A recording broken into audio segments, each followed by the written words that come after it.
Assalamualaikum warahmatullahi wabarakatuh. Masih dengan gua Vidi di Nyeritain Horor. Dan ini adalah pendakian seru ke Gunung Semeru, tapi berubah menjadi mimpi buruk. Resti dan teman-temannya nekat naik Gunung Semeru atas izin alias ilegal. Tapi siapa sangka ada penghuni yang marah. Bukan karena mereka naik secara ilegal, tapi ada yang lain. Suara-suara aneh, sosok misterius, dan aroma busuk yang bikin bulu kuduk berdiri. Apa yang sebenarnya terjadi malam itu? Tonton sampai habis, dijamin kalian bakal merinding.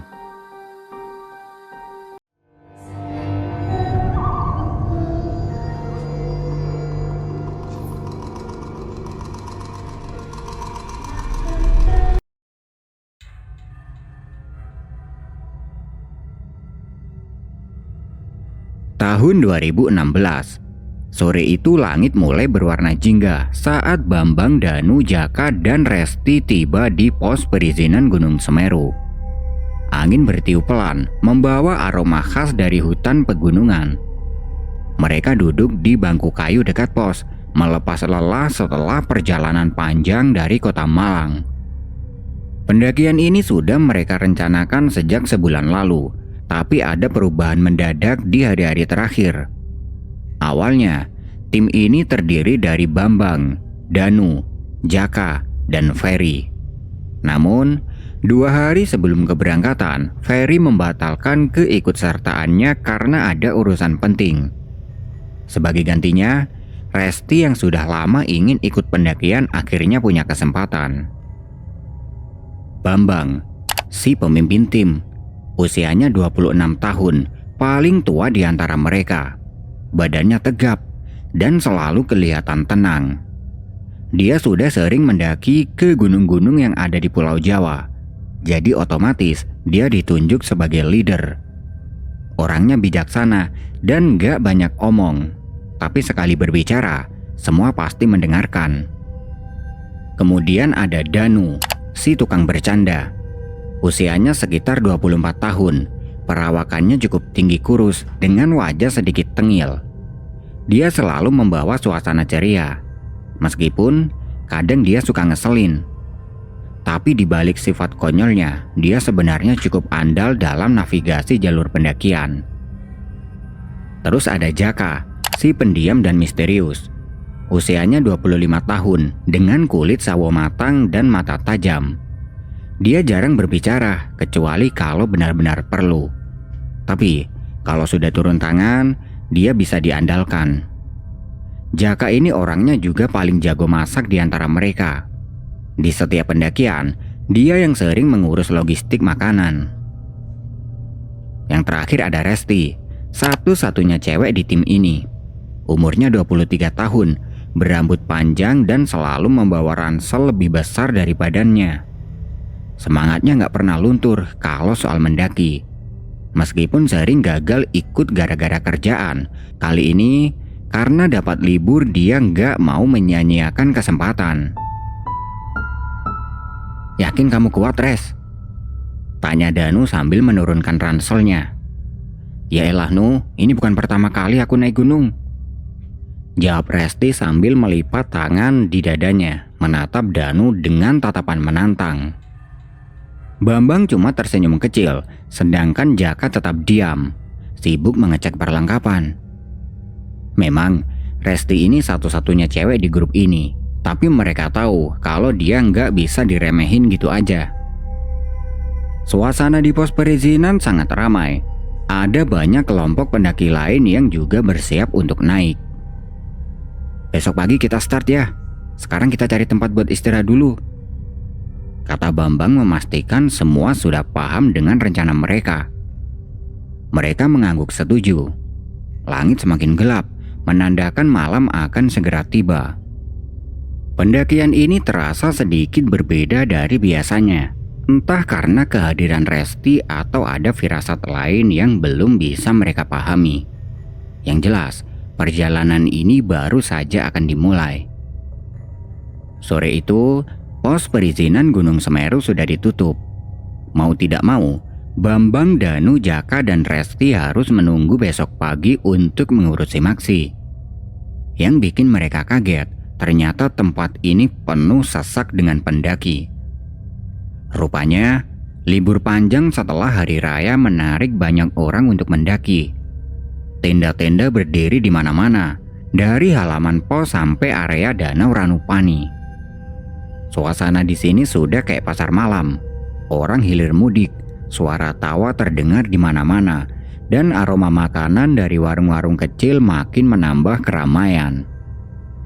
Gila, rame amat, udah kayak mall aja di hari Minggu, kata Danu sambil geleng-geleng kepala. Iya, biasanya nggak serame ini, timpal Jaka, yang memang lebih suka suasana pendakian yang tenang. Resti menatap sekitar dengan antusias. Ini pendakian pertamanya di Semeru, jadi meskipun ramai, dia tetap excited. Ya serulah, berarti nanti di jalur kita nggak bakal terlalu sepi, katanya sambil senyum. Bambang menghela nafas sambil melihat ke arah jalur pendakian yang besok akan mereka lalui. Namun, karena pendakian sudah direncanakan, mereka hanya bisa menyesuaikan diri. Setelah mencari spot yang masih agak lenggang, mereka mendirikan tenda di dekat pos perizinan. Karena logistik yang mereka bawa ini hanya cukup untuk bekal selama perjalanan, mereka memutuskan untuk makan malam di salah satu warung di dekat pos. Warungnya sederhana, dengan bangku panjang dari kayu dan penerangan lampu temaram. Mereka memesan nasi goreng dan mie instan campur telur. Aroma makanan menyeruak, bercampur dengan hawa dingin khas pegunungan yang mulai menusuk kulit. Nah ini nih baru pendakian, makan mie rebus dulu sebelum nanjak, ujar Danu sambil meniup sendoknya yang masih panas. Jaka yang biasanya pendiam akhirnya bersuara. Makan yang bener Nu, jangan kayak orang kelaparan, katanya dengan ekspresi datar. Resti cekikikan melihat tingkah dari mereka. Sementara Bambang, dia tetap fokus pada makanannya. Dia tahu besok perjalanan akan cukup melelahkan, jadi mereka butuh istirahat yang cukup. Selesai makan, mereka kembali ke tenda. Udara semakin dingin, membuat mereka segera masuk ke dalam sleeping bag masing-masing. Suara obrolan dari pendaki lain masih terdengar, tapi perlahan mulai mereda. Di luar tenda, langit dipenuhi bintang. Angin berembus pelan dan mereka tahu besok adalah hari yang panjang, penuh tantangan dan pengalaman baru. Dengan pikiran itu, satu persatu mulai terlelap dalam keheningan malam di kaki Gunung Semeru. Suasana pagi di sekitar pos perizinan Ranupani seharusnya tenang dan sejuk. Tapi, pagi ini justru penuh dengan suara berisik. Bambang, Danu, Jaka, dan Resti terbangun bukan karena alarm atau rasa dingin, melainkan karena kegaduhan para pendaki lain di sekitar mereka. Dari dalam tenda, suara riuh terdengar jelas.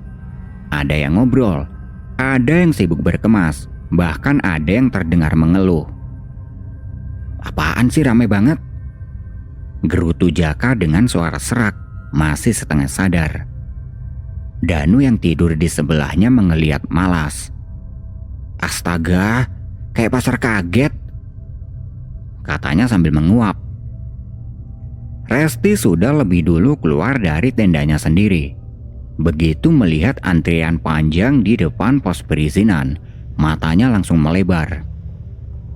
Woi, ini antrian Simaksi udah gila banget panjangnya, serunya. Mendengar itu, Bambang langsung bangun dan keluar, diikuti dengan lainnya. Begitu melihat pemandangan di depan pos, mereka semua terdiam. Antrian sudah mengular jauh. Puluhan, bahkan mungkin ratusan pendaki sudah berdiri berdesakan sejak subuh untuk mendapatkan Simaksi.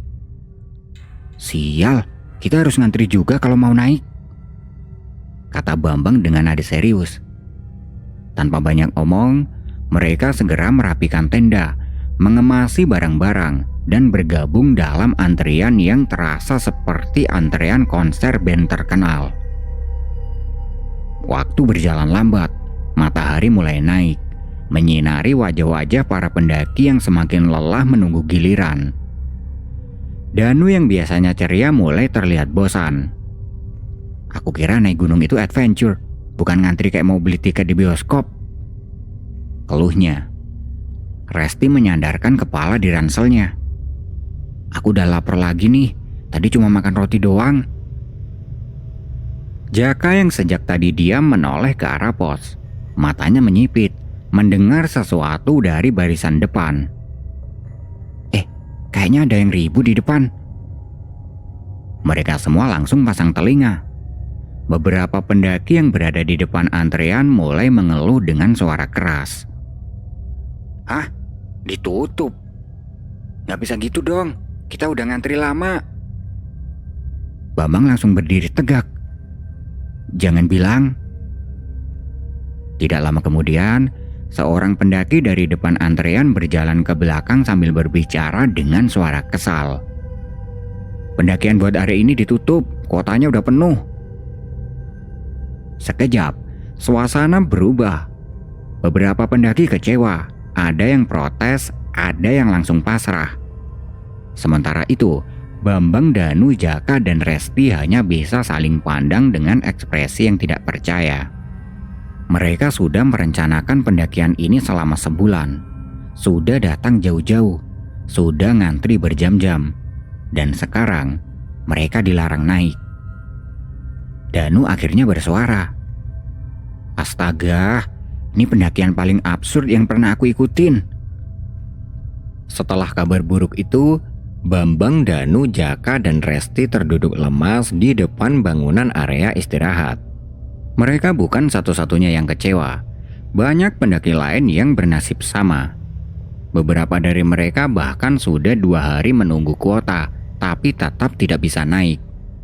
Ada juga yang memilih untuk menyerah dan pindah ke gunung lain. Resti menatap kosong ke arah pos perizinan. "Gimana kalau besok kita masih nggak dapat kuota? Aku cuma punya waktu 2 hari lagi sebelum harus balik kerja," keluhnya dengan nada putus asa. Danu menghela nafas panjang. "Gila ya, niat mendaki malah kayak lagi main lotre. Untung-untungan banget bisa naik apa enggak." Jaka masih diam, seperti sedang berpikir.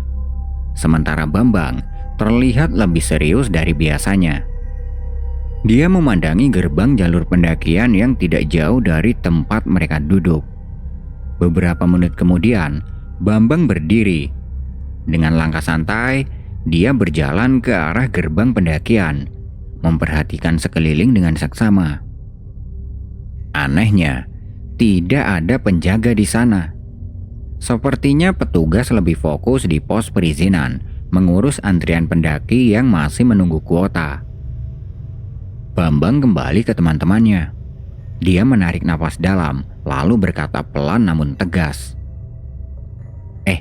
Aku ada ide." Danu menatapnya curiga. "Ide apa, Bang?" "Kita naik aja diam-diam." Resti dan Jaka langsung menoleh kaget. "Hah? Maksud kamu naik tanpa izin? Itu ilegal, Bang," kata Resti dengan cepat. Bambang menatap mereka satu persatu. "Dengerin aku udah sering naik Semeru. Aku hafal jalurnya, bahkan di luar kepala. Lagian, kita cuma sampai di Ranukumbolo dan jalurnya aman banget. Petugas cuma berjaga di pos bawah. Selama kita nggak bikin ribut, kita bisa lolos. Kalau kita tetap di sini, besok kita belum tentu bisa dapat izin. Tapi kalau kita jalan sekarang, kita udah di jalur sebelum orang-orang sadar." Jaka masih diam sambil berpikir. Resti tampak ragu. Danu malah menyeringai kecil. "Aku suka caramu mikir, Bang," kata Danu. "Tapi kalau ketahuan gimana?" Lanjutnya. "Makanya kita harus pinter-pinter. Kita nggak bisa jalan terang-terangan. Kita harus gabung sama rombongan lain yang udah dapat izin. Pura-pura jadi bagian dari mereka."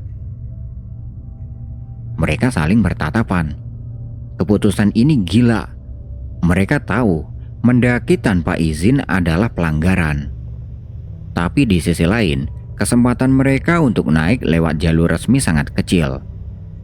Resti mengembuskan nafas dan menimbang-nimbang. Kalau kamu beneran hafal jalurnya, aku ikut. Danu mengangkat bahu. Hidup cuma sekali, gas ah. Jaka akhirnya angkat bicara. Aku gak suka ngelanggar aturan, tapi kalau kita gak bikin masalah dan tetap jaga lingkungan, aku ikut. Bambang mengangguk puas. Oke, kita berangkat pelan-pelan ya. Jangan ada gerakan mencurigakan. Mereka merapikan barang-barang dengan cepat, lalu mulai bergerak mendekati gerbang pendakian. Di depan mereka, ada satu rombongan resmi yang baru saja mulai berjalan. Dengan langkah hati-hati, mereka membuntuti di belakang, berpura-pura menjadi bagian dari kelompok itu. Semakin jauh mereka melangkah, semakin samar suara dari pos perizinan. Sampai akhirnya hanya terdengar suara langkah kaki dan desiran angin pegunungan. Mereka berhasil masuk ke jalur pendakian tanpa izin, dan perjalanan nekat mereka pun dimulai. Setelah berhasil menyelinap ke jalur pendakian tanpa izin, mereka berempat berjalan dengan santai. Adrenalin yang tadi sempat memuncak kini berubah menjadi tawa. Gila, pertama kalinya aku merasa jadi kriminal, kata Danu sambil tertawa lebar. Ya, kriminal pencinta alam, timpal Jaka dengan nada datar, tapi bibirnya sedikit senyum. Bambang hanya menggelengkan kepala, sementara Resti ikut cekikikan. Serius ya, aku pikir bakal deg-degan atau gimana gitu. Tapi jalur seramai ini, siapa juga yang bakal curiga? Katanya sambil melihat ke sekitar. Memang, jalur pendakian benar-benar penuh.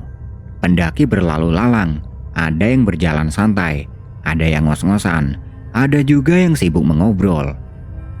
Dengan kondisi seperti ini, mereka sama sekali tidak merasa bersalah sudah naik secara ilegal. Kalau tiap hari seramai ini mana bisa petugas ngontrol satu-satu? Mereka pasti fokus di bawah doang, ujar Bambang. Makanya kita harus tetap low profile, jangan bikin onar ya, tambah Jaka. Dengan langkah mantap, mereka terus berjalan mengikuti jalur yang menanjak. Beberapa kali mereka berhenti sejenak untuk mengatur nafas, lalu melanjutkan perjalanan lagi. Setelah beberapa jam, mereka akhirnya sampai di pos 3. Salah satu tempat istirahat favorit bagi pendaki sebelum melanjutkan perjalanan ke Ranukumbolo. Di sini, banyak pendaki yang duduk santai. Ada yang makan, ada yang sekedar ngobrol sambil mengatur nafas. Mereka ikut mencari tempat kosong dan duduk di bawah pohon besar. Resti melepaskan ranselnya dan menyandarkan kepalanya ke batang pohon. Akhirnya bisa duduk, keluhnya dengan pelan. Tapi tiba-tiba wajahnya berubah. Dia merasakan sesuatu yang tidak beres. Anjir, gumamnya. Bambang dan Danu menoleh. Kenapa, Res? Tanya Bambang. Resti menatap mereka dengan ekspresi canggung. Kayaknya aku haid. Danu langsung melongo. Lah, kok bisa sekarang? Jaka yang sejak tadi diam akhirnya bersuara. Gak kepikiran apa kamu sebelumnya? Aku juga gak tahu, Jak. Harusnya sih masih 2 hari lagi. Tapi ini kayaknya kebagian, kata Resti dengan wajah panik. Mereka semua terdiam. Situasi ini jelas bikin bingung. Di tengah pendakian, di tempat seramai ini, Resti tiba-tiba haid. Mau gimana? Untungnya, Resti selalu membawa pembalut di dalam tasnya, buat jaga-jaga kalau sewaktu-waktu hal seperti ini terjadi. Tapi masalahnya, di mana dia bisa pakai pembalut itu? Pos 3 penuh pendaki, tidak ada toilet, tidak ada tempat tertutup, hanya tanah datar dan beberapa pohon besar. Waduh, kalau gini caranya kamu nggak bisa ganti di sini, kata Danu. Bambang berpikir sejenak, lalu melihat ke tenda yang mereka bawa. Akhirnya, Jaka dan Danu berinisiatif untuk mendirikan tenda Resti yang berkapasitas 2 orang. Udah, kamu bersihin diri di dalam tenda aja. Nanti kalau udah beres, kita langsung bongkar lagi, kata Jaka. Resti mengangguk cepat, lalu segera masuk ke dalam tenda yang baru saja selesai didirikan. Sementara itu, Bambang dan Danu berjaga di luar agar tidak ada yang mengganggu. Beberapa menit kemudian, Resti keluar dengan wajah yang lebih lega. Oke, udah beres. Tanpa buang waktu, mereka langsung membereskan tenda itu lagi, pura-pura seolah tidak ada yang terjadi. Fix, ini pendakian paling absurd yang pernah aku alamin, kata Danu sambil menahan tawa. Resti hanya bisa menepuk jidatnya sendiri. Udahlah, jangan dibahas. Ayo lanjut jalan. Dengan semangat yang kembali penuh, mereka bangkit berdiri, merapikan barang-barang dan melanjutkan perjalanan. Tujuan selanjutnya adalah Ranukumbolo. Perjalanan menuju Ranukumbolo terasa lebih santai, meskipun jalur yang mereka lewati mulai terasa lebih berat. Angin gunung yang semakin dingin mulai menusuk kulit, menandakan sore sudah semakin dekat. Saat mereka berjalan di jalur sempit yang dikelilingi pepohonan, Jaka yang sedari tadi diam tiba-tiba mendekati Bambang dan berbisik pelan. Bang, kamu yakin gak bakal ada apa-apa kalau Resti head di gunung? Bambang menoleh, sedikit kaget dengan pertanyaan itu. Sejujurnya, dia juga sempat kepikiran. Dari dulu, ada banyak cerita tentang mitos perempuan head di gunung. Konon katanya, itu bisa mengundang hal-hal gaib. Tapi dia menepis semua itu. Aku juga sempat kepikiran, Jak, kata Bambang dengan suara pelan. Tapi kita pikir positif aja lah. Yang penting kita tetap jaga sikap, gak sompral, gak buang sampah sembarangan. Semoga gak ada yang aneh-aneh. Jaka mengangguk pelan, meskipun raut wajahnya masih sedikit khawatir. Tapi dia memilih untuk tidak membahasnya lebih lanjut. Di belakang mereka, Danu dan Resti masih asik ngobrol sambil menikmati pemandangan. Beberapa jam kemudian, setelah melewati tanjakan dan jalan berbatu yang cukup menguras tenaga, akhirnya mereka melihat danau Ranukumbolo dari kejauhan. Wih, akhirnya sampai juga, seru Danu dengan semangat. Begitu sampai di bibir danau, mereka langsung turun dan berjalan menyusuri pinggir Ranukumbolo menuju seberang, tempat di mana para pendaki biasanya mendirikan tenda. Sesampainya di area camping, mereka semua terkejut.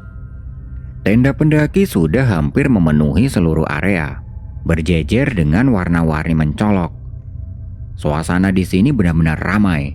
Ada yang sedang memasak, ada yang sedang bercanda, bahkan ada yang sekedar duduk menikmati pemandangan danau yang tenang. Ya ampun, ini rame banget, ujar Resti dengan kagum, meskipun dia menahan sakit di perutnya, mungkin karena efek haid. Gila-gila, udah kayak perkemahan pramuka nasional, kata Danu sambil tertawa. Karena area dekat danau sudah penuh, mereka akhirnya mendapat tempat yang agak jauh dari air, tapi tetap dengan pemandangan danau yang indah. Bambang dan Jaka segera membangun 2 tenda, satu untuk mereka yang cowok dan satu untuk Resti sendiri. Mereka sengaja mendirikan tenda menghadap langsung ke arah danau, supaya bisa menikmati pemandangan saat matahari terbit nanti. Begitu tenda berdiri, mereka langsung sibuk memasak. Danu mengeluarkan kompor portable dan mie instan, sementara Bambang menyiapkan kopi. Resti membantu mengiris sosis dan kornet, sedangkan Jaka menyalakan api kecil di tungku batu untuk menghangatkan air. Saat makanan mulai matang, aroma sedap langsung menyebar. Ah, ini yang aku tunggu-tunggu, kata Danu sambil mengaduk mie rebusnya dengan ekspresi puas. Saat mereka mulai makan, Danu tiba-tiba bertingkah konyol. Dia mengambil sendoknya dan mengangkatnya ke atas, lalu berbicara dengan gaya yang sok dramatis. Saudara-saudaraku, hari ini kita telah menaklukkan jalur yang penuh tantangan. Kini kita akan menikmati hidangan suci berupa mie rebus dan kornet, katanya dengan suara seperti operator. Resti hampir tersedak karena tertawa. Astaga Danu, kamu kayak orang kelaparan seminggu. Jaka hanya menggelengkan kepala, sementara Bambang terkekeh kecil. Setelah makan, mereka duduk santai di depan tenda, menikmati suasana malam yang mulai turun.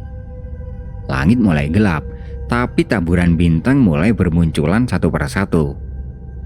Suasana di sekitar mereka masih ramai, tapi perlahan mulai tenang seiring dengan suhu yang semakin dingin.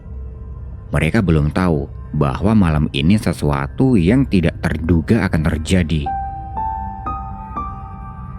Malam di Ranukumbolo semakin larut dan suhu turun drastis.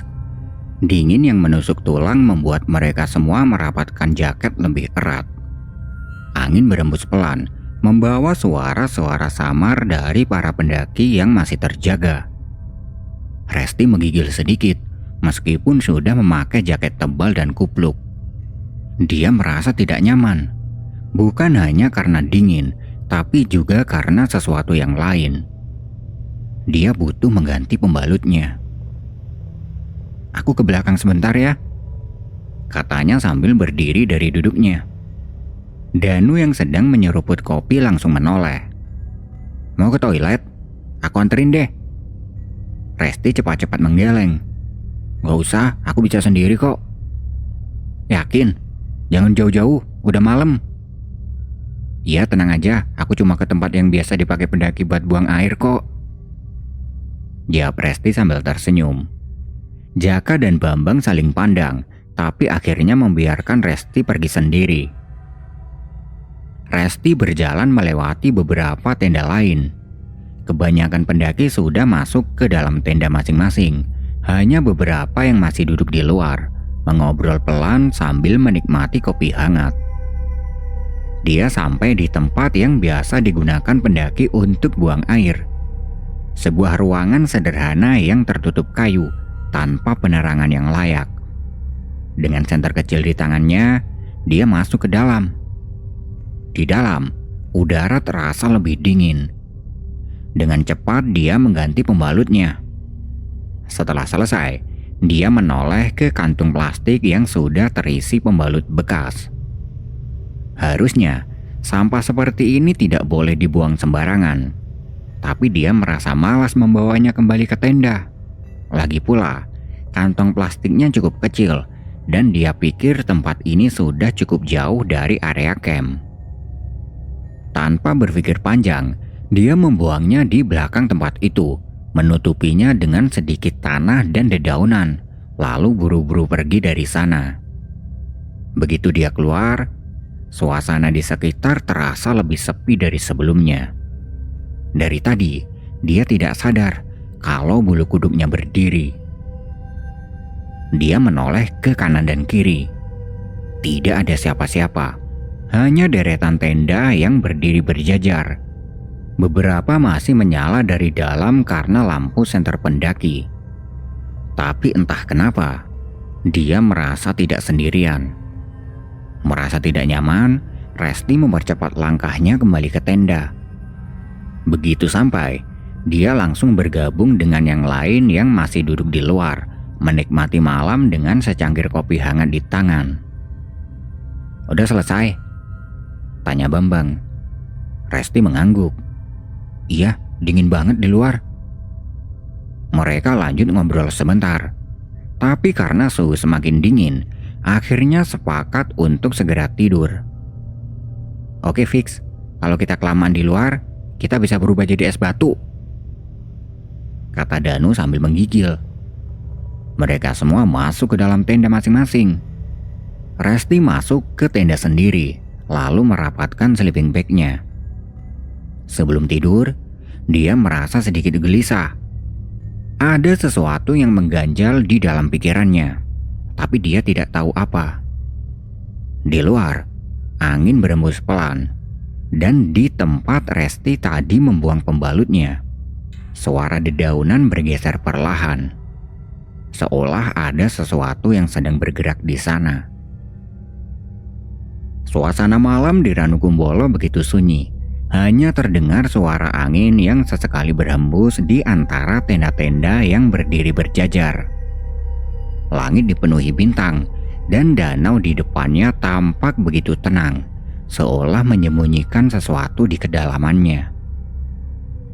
Resti, yang sejak tadi merasa lelah, akhirnya dia berhasil tertidur dalam sleeping bag-nya. Tapi, tidurnya tidak nyenyak. Entah sudah berapa lama dia terlelap. Tiba-tiba, dia merasakan seseorang membangunkannya. Duk, Tangi. Resti, bangun, bangun. Suara itu terdengar begitu nyata, seperti suara seorang pria yang berbisik di dekat telinganya. Dengan mata yang masih setengah mengantuk, Resti membuka matanya perlahan. Tenda masih gelap, dan di luar terdengar suara angin yang berembus pelan. Tidak ada apapun di dalam tenda selain dia sendiri. Resti mengernyitkan dahi. Siapa yang tadi membangunkannya?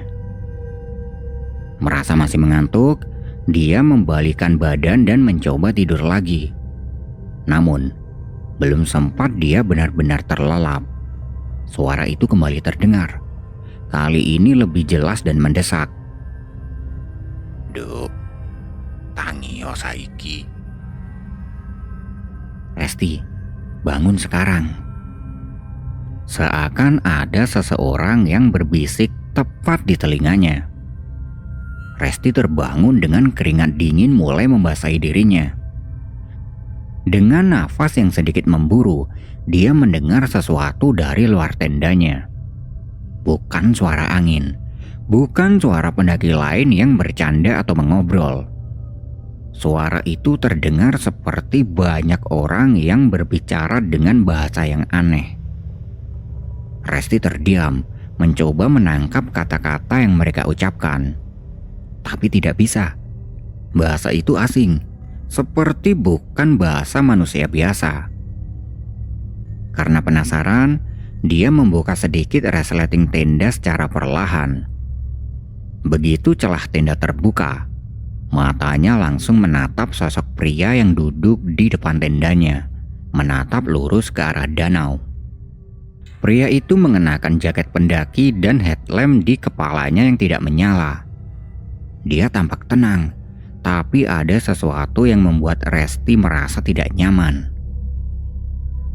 "Mas," Resti memanggilnya pelan. "Ngapain duduk di sini?" Pria itu tidak langsung menjawab. Matanya masih terpaku ke arah air yang berkilauan diterpa cahaya bulan. Beberapa detik kemudian, dia akhirnya menoleh ke arah Resti. Ekspresinya datar. Aku ingin memastikan kamu aman malam ini. Resti mengernyit. "Hah? Maksudnya?" Pria itu tetap diam. Resti mulai merasa tidak enak. Dia takut kalau pria ini adalah pendaki asing yang berniat jahat padanya. Dia menelan ludah, lalu mencoba berkata dengan nada tegas. "Mending mas balik aja ke tenda. Ini udah malam." Tapi pria itu tidak bergerak. Sebaliknya, dia menatap Resti lebih dalam sebelum akhirnya berkata pelan. Coba lihat ke belakang tendamu. Jantung Resti berdetak lebih kencang. "Kenapa, Mas?" Lihat saja. Perasaan was-was mulai merayapi tubuhnya. Dengan sedikit ragu, dia menoleh perlahan ke belakang tenda, ke arah pepohonan yang gelap. Dan saat itu juga, jantungnya seakan berhenti berdetak. Di sana, berdiri sosok-sosok yang mengerikan. Bukan satu, bukan dua, tapi ratusan. Sosok-sosok itu tampak seperti manusia, tapi wajah mereka rusak. Matanya kosong, dan tubuh mereka tampak remang-remang seperti bayangan yang bergoyang di antara gelapnya malam. Mereka berdiri diam, tidak bergerak sedikit pun. Tapi mata mereka semua menatap ke arah Resti. Resti tercekat, tubuhnya membeku, nafasnya semakin cepat. Dengan suara bergetar, dia bertanya pada pria di depannya. "Mas, mereka siapa?" Pria itu tetap menatap ke arah danau sambil menjawab pelan. Mereka adalah penghuni tempat ini, dan mereka marah. Resti merasakan sesuatu yang dingin menjalar di tubuhnya. Marah? Marah kenapa? Namun, sebelum pria itu sempat menjawab, tiba-tiba aroma busuk menyengat masuk ke hidungnya. Kepalanya langsung pusing, pandangannya mulai kabur. Resti menoleh ke arah pria itu lagi. Tapi, pria itu sudah tidak ada. Hilang. Panik. Dia buru-buru masuk kembali ke dalam tenda dan menutup resletingnya rapat-rapat. Tapi aroma busuk itu semakin kuat. Kepalanya semakin berat, seperti ada sesuatu yang menekannya. Dia menutup wajah dengan kedua tangannya, berharap pusingnya hilang. Lalu tiba-tiba, Duk, suara berat dan parau terdengar dari luar tenda. Seseorang atau sesuatu memanggil namanya. Tanpa sadar, Resti membuka resleting tenda dan keluar sambil menahan rasa pusing di kepalanya. Matanya langsung tertuju ke danau. Di sana, dia melihat sebuah cahaya keemasan yang menyilaukan, seperti obor besar yang berkobar di tengah danau. Tapi anehnya, tidak ada siapapun di sekitar sana. Resti menyipitkan matanya, mencoba melihat lebih jelas. Lalu tiba-tiba, suara berat berbisik di telinganya. kowe kudu mati, Nduk. Kowe wis nggawe rusuh omahku. Kamu harus mati. Kamu sudah mengotori rumahku. Lehernya terasa tercekik. Dua tangan yang tidak terlihat seolah melilit erat di lehernya, membuatnya nyaris tidak bisa bernafas. Resti meronta, berusaha melepaskan diri. Tapi cengkeraman itu semakin kuat. Pandangannya mulai berputar. Dengan sisa tenaga, dia merangkak mendekati tenda teman-temannya.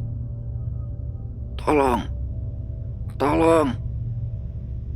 Suaranya tercekat, hampir tidak keluar.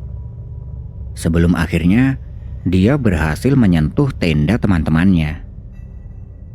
Bambang terbangun dengan tiba-tiba. Ada sesuatu yang membuatnya merasa tidak tenang.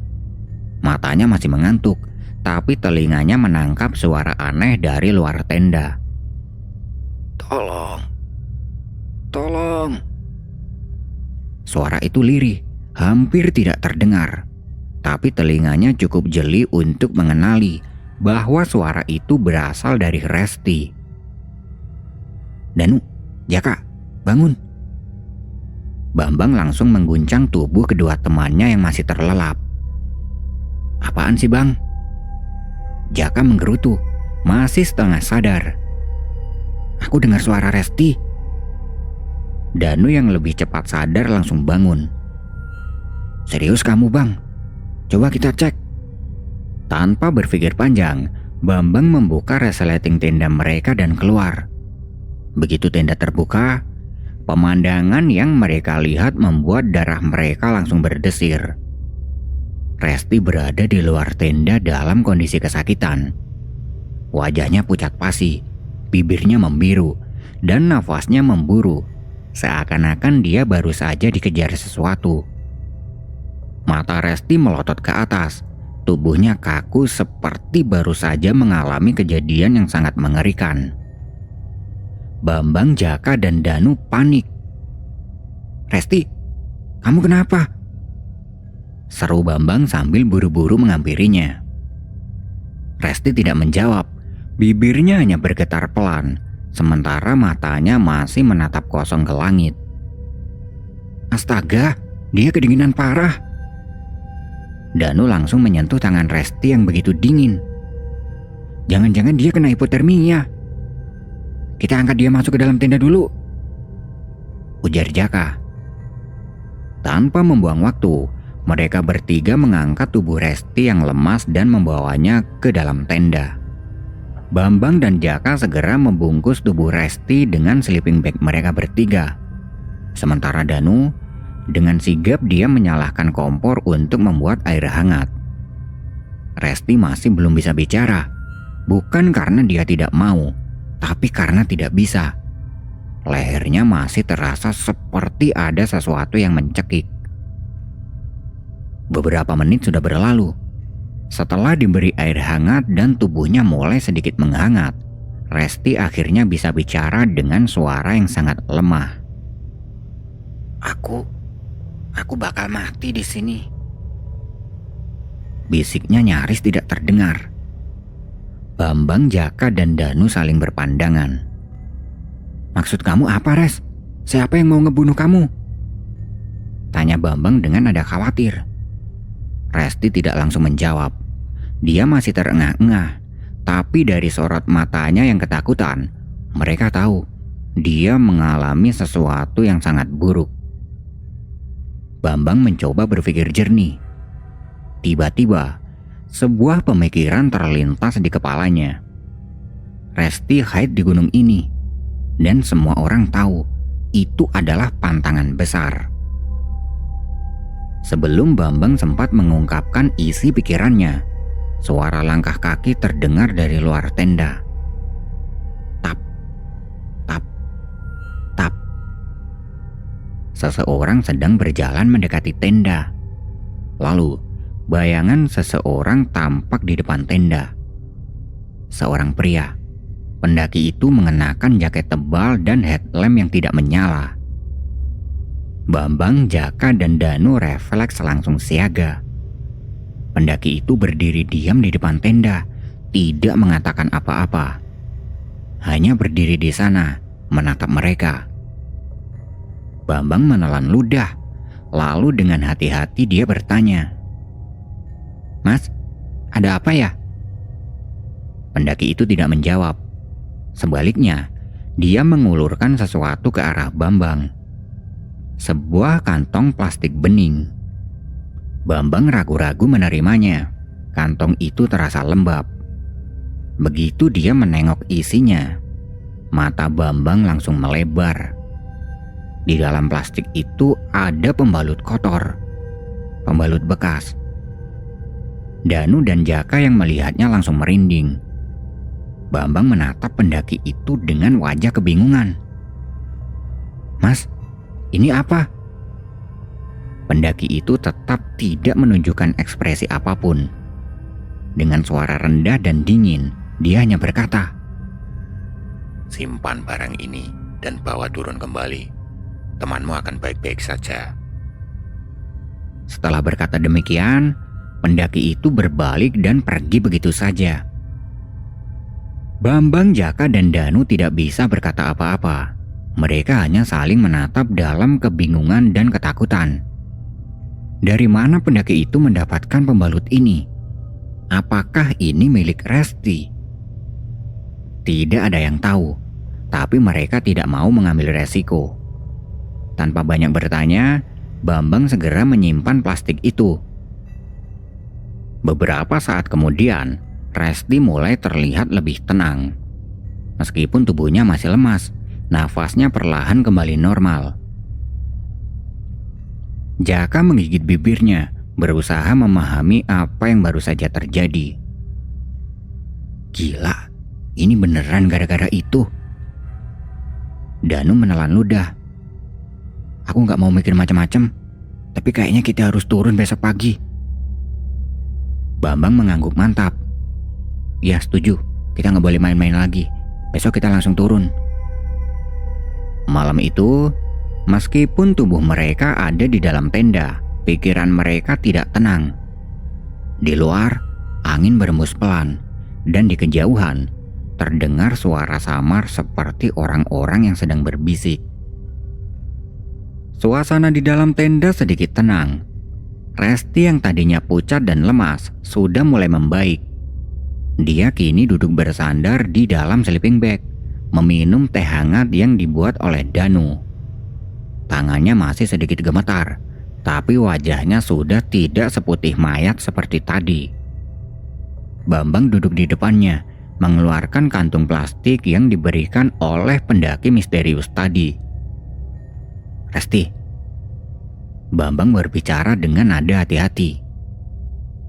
Aku mau nanya ya, ini barang kamu kan? Resti mengangkat kepalanya dan mengamati bungkusan plastik yang dipegang Bambang. Begitu melihat isinya, wajahnya seketika berubah. Dia mengambil kantung plastik itu dengan ragu, membukanya sedikit, dan dalam sekejap, matanya membelalak. Iya, ini punya aku. Tapi... Resti menoleh ke Bambang dengan ekspresi bingung. Kamu dapat ini dari mana? Bambang tidak langsung menjawab. Dia menatap Jaka dan Danu sejenak, lalu memutuskan untuk tidak bercerita banyak. Tadi ada pendaki yang ngasih ini ke kita, jawab Bambang dengan singkat. Resti mengerutkan kening. Pendaki? Pendaki siapa? Bambang menggeleng pelan. Gak tahu, kita juga gak kenal dia, tapi dia cuma bilang satu hal. Resti menunggu kelanjutan kalimat Bambang.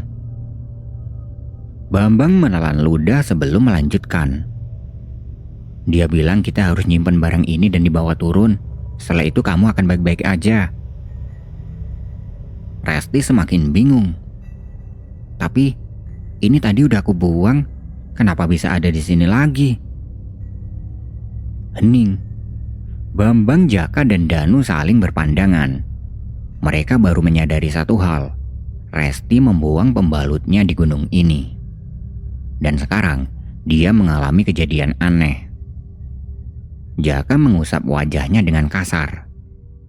Sial, jadi ini penyebabnya. Danu menghela nafas panjang. Udah jelas sih. Bambang, meskipun sudah tahu jawabannya, dia tidak marah pada Resti. Dia paham, Resti tidak sengaja melakukan kesalahan ini. Resti, udah gak usah dipikirin dulu, ujar Bambang sambil mengambil kembali kantung plastik itu dari tangan Resti. Yang penting kamu udah mendingan, kamu istirahat aja dulu ya. Resti hanya mengangguk pelan. Dia masih terlihat lelah dan syok. Bambang membungkus dan menyimpan plastik itu di dalam tasnya, memastikan tidak akan membuangnya di sini. Malam itu, mereka sepakat untuk berjaga secara bergantian. Bambang tidur lebih dulu, sementara Jaka dan Danu bergantian menjaga Resti untuk memastikan tidak ada kejadian aneh lagi sampai pagi. Malam itu berlalu tanpa ada kejadian aneh lagi. Pagi hari, kabut tipis masih menyelimuti Ranukumbolo dan udara dingin masih menusuk kulit. Tapi di dalam tenda, suasana jauh lebih tenang dibanding malam sebelumnya. Danu sudah bangun lebih dulu. Dia langsung sibuk menyiapkan sarapan. Dia merebus air dan mengeluarkan mie instan dari tasnya. Sementara itu, Bambang duduk di depan tenda, menyesap kopi hangat dengan mata yang terlihat lelah. Sejak bangun dari tidur semalam, dia belum tidur lagi. Sementara itu Jaka masih tertidur di dalam tenda Resti. Setelah beberapa menit, aroma mie instan mulai menyebar. Danu menoleh ke arah tenda Resti. Aku bangunin dia ya. Bambang menggeleng pelan. Biarin aja, biar dia istirahat dulu. Tapi tidak lama kemudian, tenda Resti terbuka dari dalam. Resti keluar dengan wajah yang masih pucat, tapi kondisinya sudah jauh lebih baik dibanding tadi malam. Dia merenggangkan badannya dan menarik nafas dalam-dalam. "Aku masih hidup," katanya setengah bercanda, meskipun matanya masih menyiratkan ketakutan. Danu tertawa kecil sambil menyerahkan segelas teh hangat. "Ya iyalah, kamu kira kita bakal biarin kamu mati di sini?" Resti tersenyum tipis lalu meminum teh itu perlahan. Tapi dalam hatinya, dia masih belum percaya kejadian semalam itu benar-benar terjadi. Nyaris saja dia tidak bisa pulang dari gunung ini. Resti tidak begitu paham apa penyebabnya, tapi dia tahu ada sesuatu yang salah. Sementara itu, Bambang dan Danu memilih untuk tidak memberitahunya dulu. Setelah Jaka dibangunkan, mereka akhirnya sarapan bersama. Jaka sempat bertanya tentang kondisi Resti, dan mereka semua bersyukur karena pagi ini dia sudah lebih baik. Setelah sarapan selesai, mereka mulai berkemas. Bambang memastikan bekas pembalut Resti masih ada di dalam trash bag, lalu menggulung tenda dan mengikat semua barang dengan rapi. Saat matahari mulai naik, mereka mulai berjalan turun. Perjalanan turun berjalan lancar, tapi ada satu hal yang membuat mereka deg-degan. Saat mendekati gerbang pendakian, mereka melihat seorang petugas berdiri di depan gerbang. Petugas itu sedang mengecek tiket pendakian untuk pendaki yang akan naik. Mereka saling berpandangan. "Gimana kalau kita juga diperiksa yang turun?" bisik Jaka. Bambang tetap berjalan dengan tenang. "Udah, jalan aja santai. Biasanya yang diperiksa cuma yang mau naik." Mereka pun berjalan dengan ekspresi sekalem mungkin sambil menyapa petugas itu. Dan benar saja, petugas hanya sibuk mengecek tiket pendaki yang akan naik, tidak memperhatikan yang turun. Mereka berhasil lolos. Begitu sudah melewati gerbang, mereka semua menghela nafas lega. "Gila, deg-degan banget aku tadi," kata Danu sambil menepuk dadanya. Jaka tertawa kecil. "Aku sampai keringetan, sumpah." Sementara itu, Bambang langsung berjalan menuju tempat sampah yang ada di pos perizinan. Tanpa ragu, dia membuang trash bag yang berisi bekas pembalut Resti ke tempat sampah. Resti memperhatikan Bambang, tapi dia masih belum sadar kenapa mereka begitu serius dengan barang itu. Setelah itu, mereka langsung ke warung untuk makan siang sebelum pulang. Di warung, suasana sedikit lebih santai. Mereka makan dengan lahap, menghabiskan nasi dan lauk seadanya setelah perjalanan panjang. Setelah mereka selesai makan, Bambang menatap Resti dengan serius. "Resti, aku mau ngomong sesuatu." Resti yang tadinya santai langsung mengangkat kepalanya. "Kenapa, Bang?"